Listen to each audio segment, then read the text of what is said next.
In this section, what you are going to learn is how to model a linear programming problem, which in this case is going to be the furniture problem, using the Gurobi Python API. Hola. In this section, we are going to describe how the Gurobi Python API can be used to formulate the furniture problem as a linear programming problem and solve it using the Gurobi callable library. So in the last section, basically you saw all the mechanics of the simplex method. So the good news is that, okay, that will give you an understanding of how the algorithms to solve linear programming works. But you don't need to worry about that, because that's why we have Gurobi. To help, Gurobi will do that for you. So now we are going to show you how our Python API helps you to represent the model and just call the algorithms of Gurobi to solve a problem. So again, let's consider the furniture problem in the original form.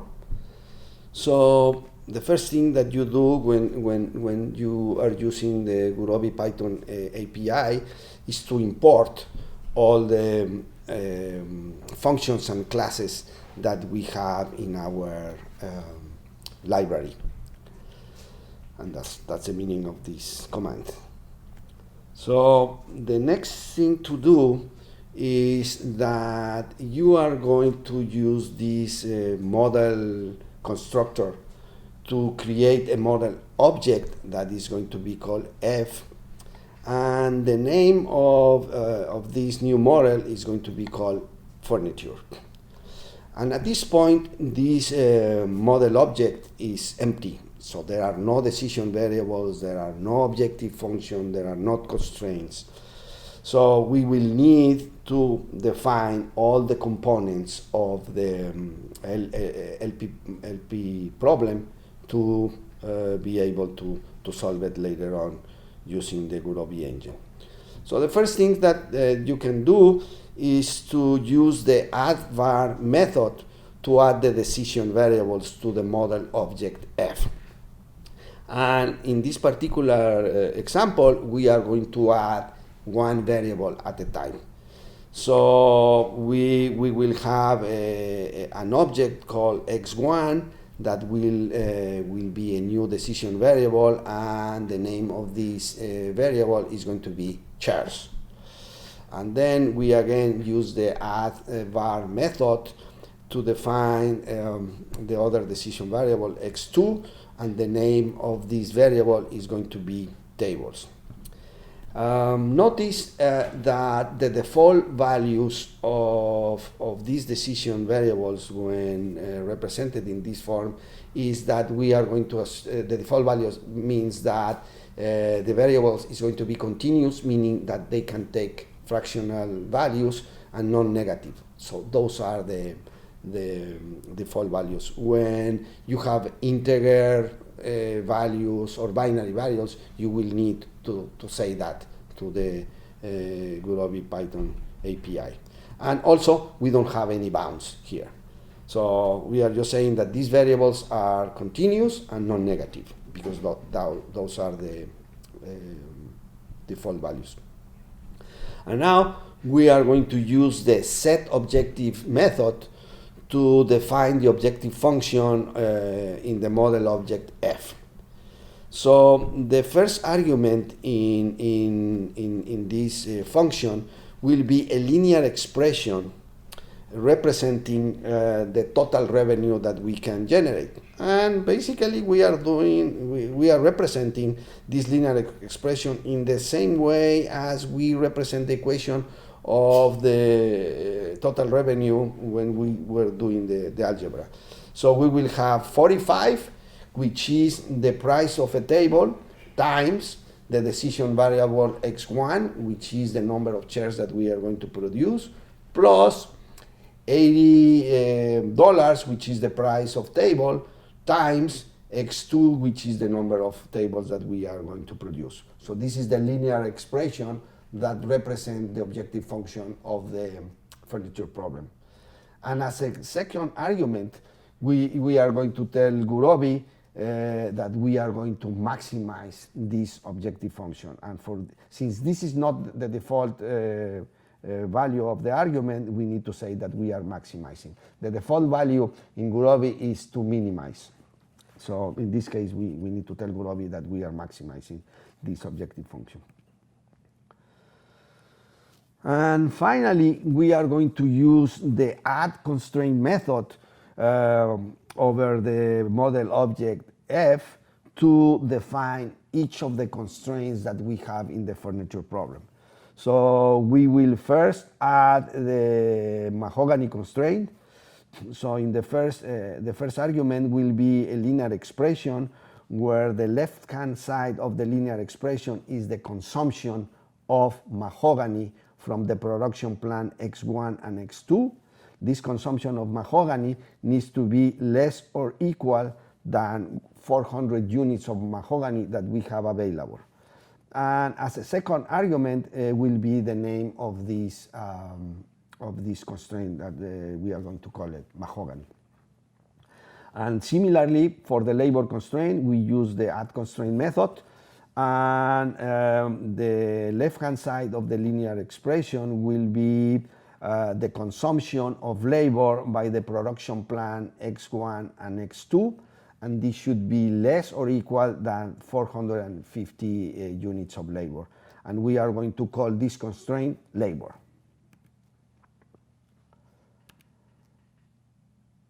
So in Gurobi, we have a method that we call it optimize that will run the optimization engine. It will use a simplex method or other similar methods to solve the linear programming problem.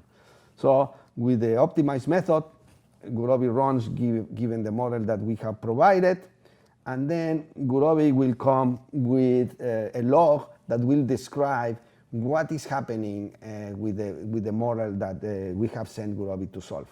So it will give us information about the model. For example, the matrix range will tell us the minimum and maximum absolute value of the matrix of technology coefficients. The objective range will tell us the minimum and maximum absolute value of the coefficients in the objective functions.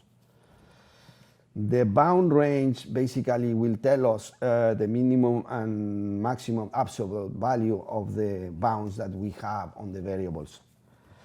And the right-hand side range will tell us the minimum and maximum absolute value of the right-hand side of each of the constraints that we have.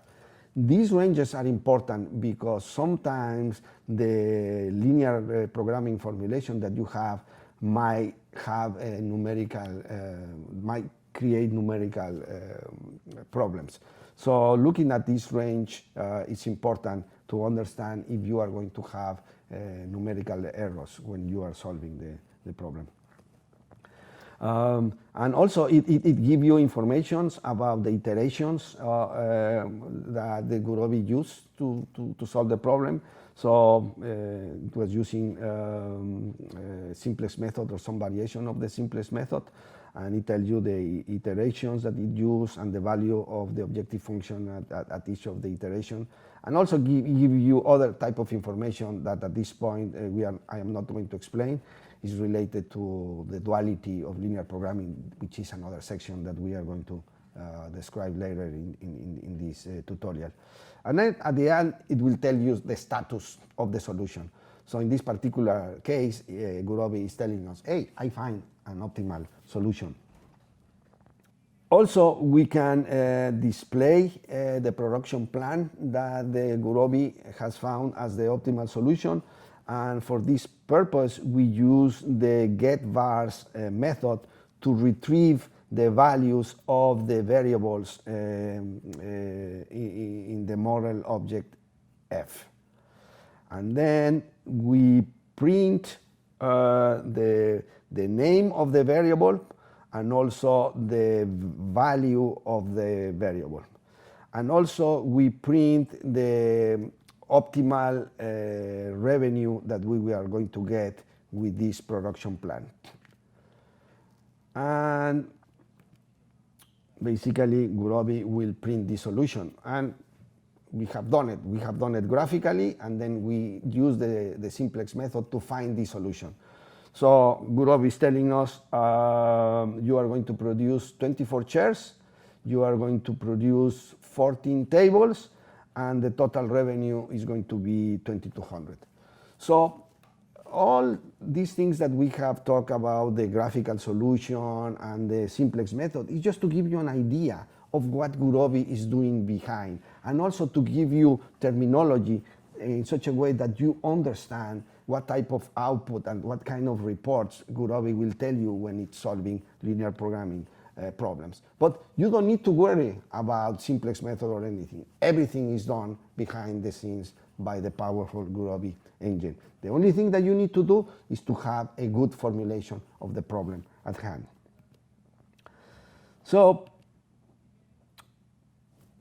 what will happen if our linear programming problem would have hundreds of thousands of variables and hundreds of thousands of constraints? The Gurobi Python code that we just present requires to manually generate each of the variables and manually generate each of the constraints that we have in a problem. So if we do this manually, it will take us weeks just to have the proper representation of the problem. Even that Gurobi might take a couple of seconds. If we use this approach where we represent each equation and each variable in this detailed form, that's not an efficient way to generate the model, the linear programming that we want to solve. So what we can do is to use appropriate data structures and Gurobi Python functions and objects to abstract the problem and have the Gurobi Python code to build automatically the LP problem of any size. So remember that we talked in previous section about the parameterized representation of a linear programming problem. We are going to discuss that again in this section to see how we can use Gurobi to use the parameters of the model in a very general way and literally solve any problem of any size without entering the details of each of the equations and decision variables. So the first parameter that we have is the price of a product, that we call it price of P. And this will be the price of each product in the set of products, and the products will have two types of, the set of products is going to have two types of products, chairs and tables.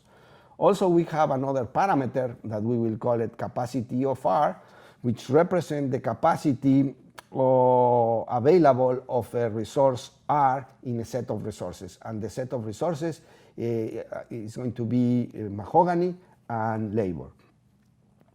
And also, we have another parameter that we call it BOM, that will tell us the amount of resource R that is required to build a product P. And also, we are going to define in a very general way our decision variable that we are going to call it make P.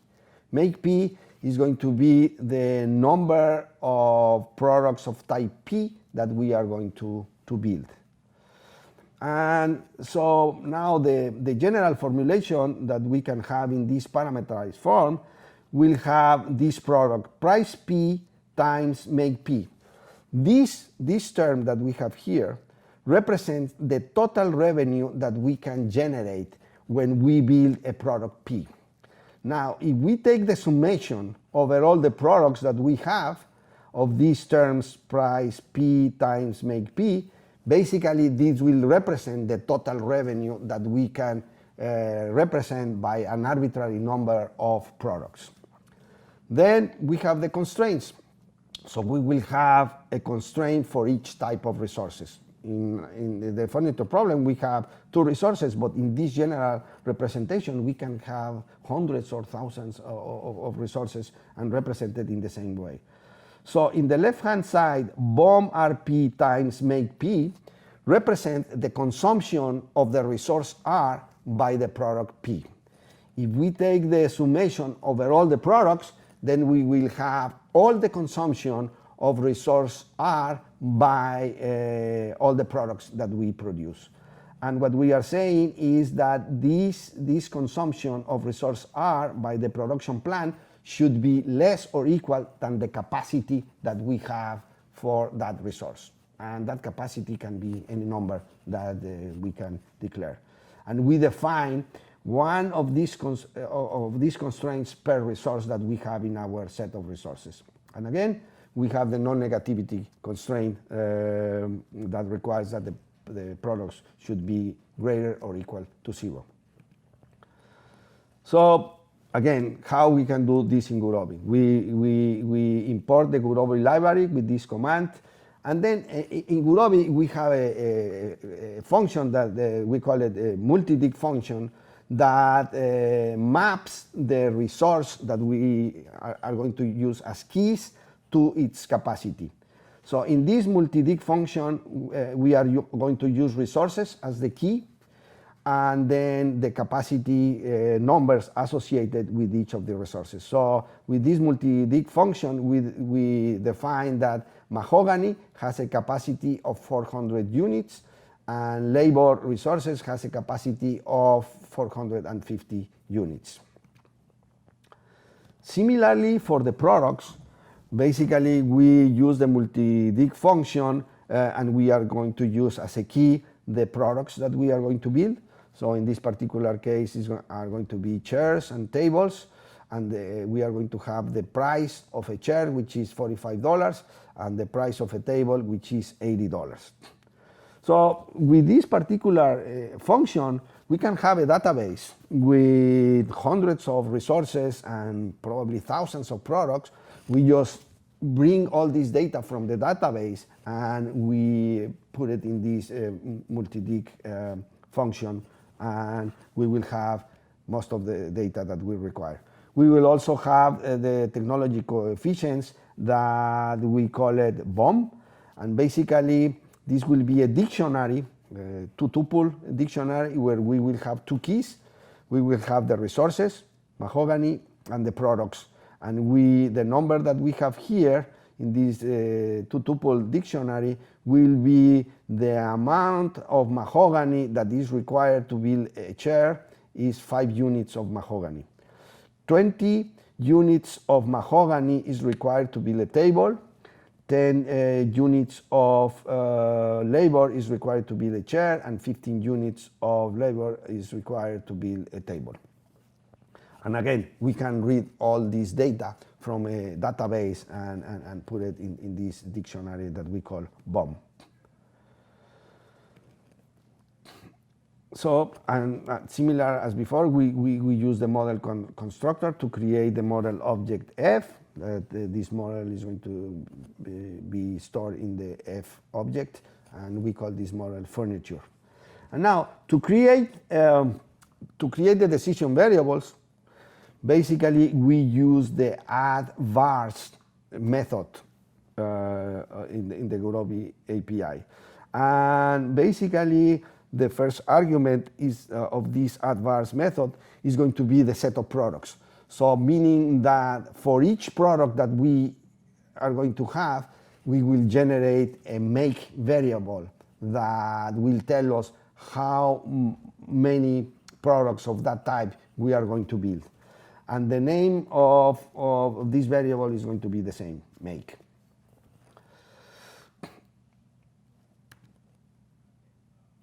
Then what we are going to do is to use the add constraint method to define the constraints that we have in our LP formulation.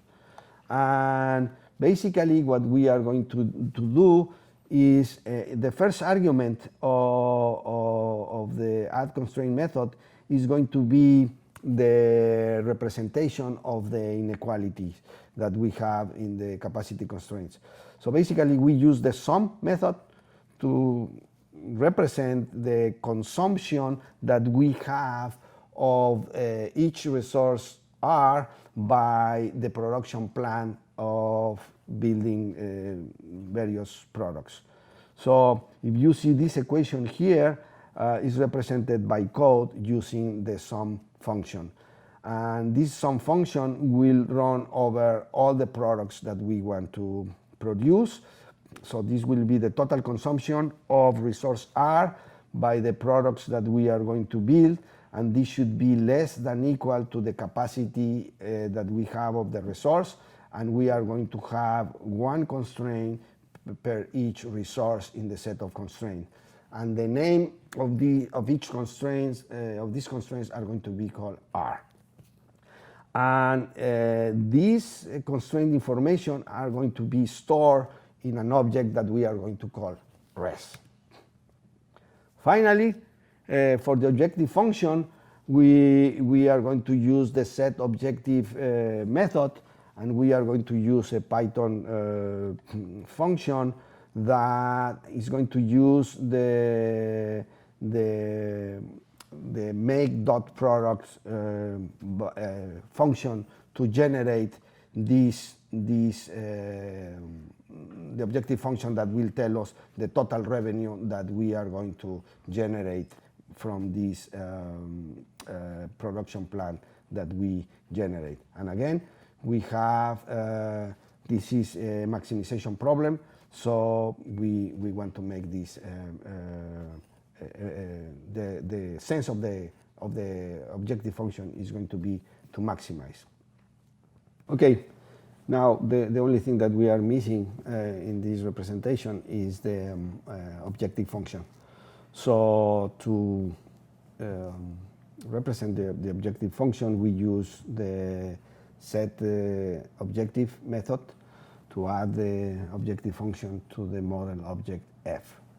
And essentially the first argument of this method will be the linear expression of the objective function, and for this we use the Python method prod.